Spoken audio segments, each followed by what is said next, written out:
What kind of man would willingly walk into the gates of Auschwitz? Would you risk everything, your freedom, your life, to expose evil to the world?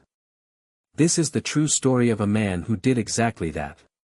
His name was Witold Pilecki, a Polish resistance fighter, a father, a patriot, and the only person known to have volunteered to enter the Auschwitz concentration camp. Why would someone do such a thing? And what did he discover once inside? In today's video, we'll explore the breathtaking courage and heartbreaking fate of one of history's most overlooked heroes.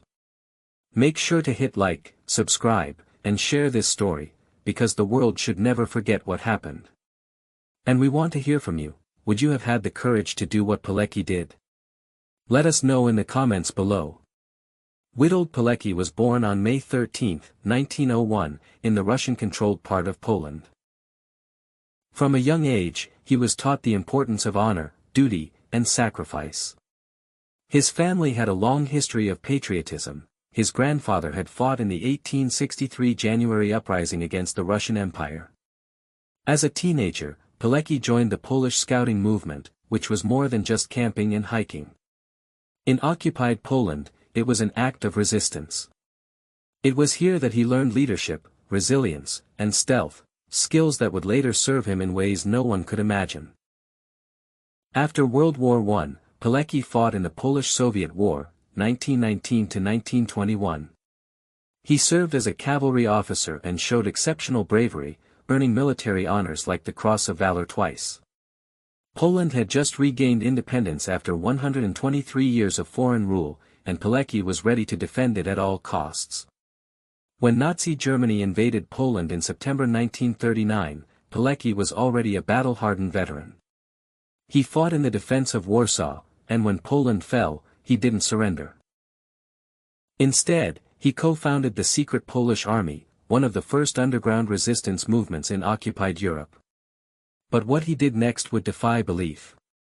In 1940, the Nazis began using Auschwitz not just as a prison, but as a death machine. The Polish underground needed to know what was happening behind those barbed wires. But how do you send a spy into a place no one ever comes out of alive? Witold Pilecki volunteered. Let that sink in. He chose to be captured by the Gestapo and sent to Auschwitz, fully aware of what that meant. In September 1940, under a false name, Tomasz Serafiński, he allowed himself to be arrested in a street roundup in Warsaw.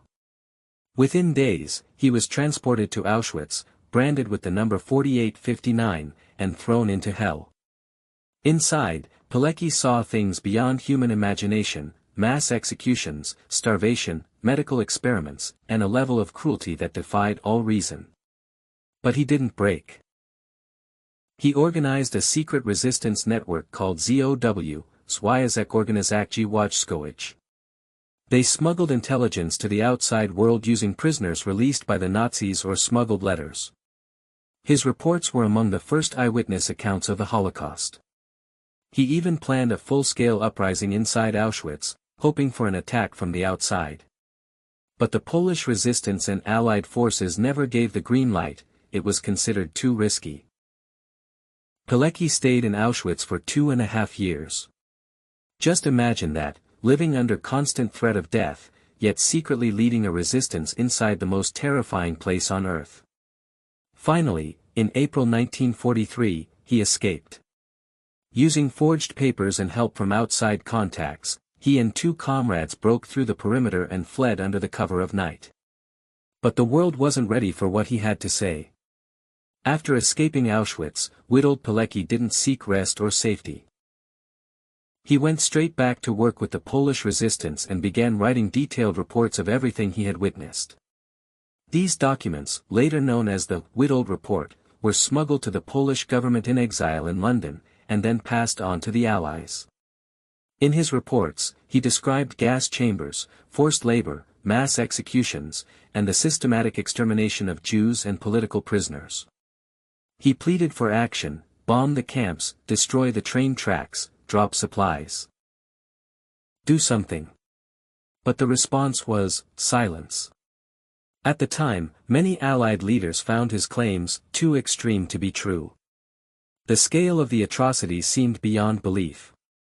Some feared acting on the information would hurt the broader war effort. Others simply didn't prioritize it.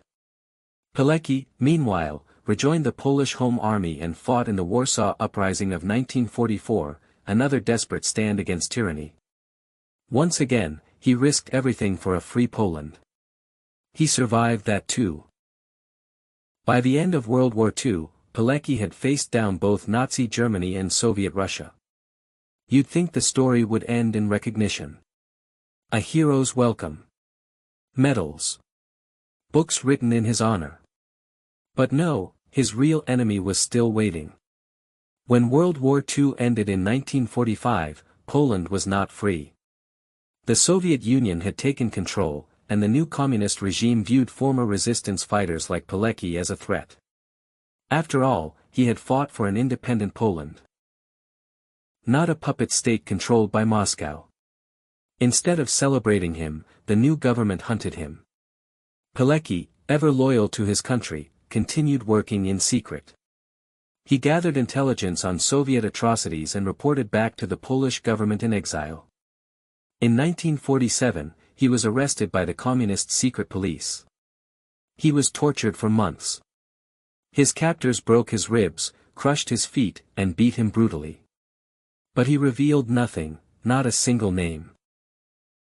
In a closed-show trial, he was accused of espionage and plotting to assassinate officials. The evidence was fabricated, the verdict predetermined. On May 25, 1948, Witold Pilecki was executed with a single shot to the head in Warsaw's Mokotów prison.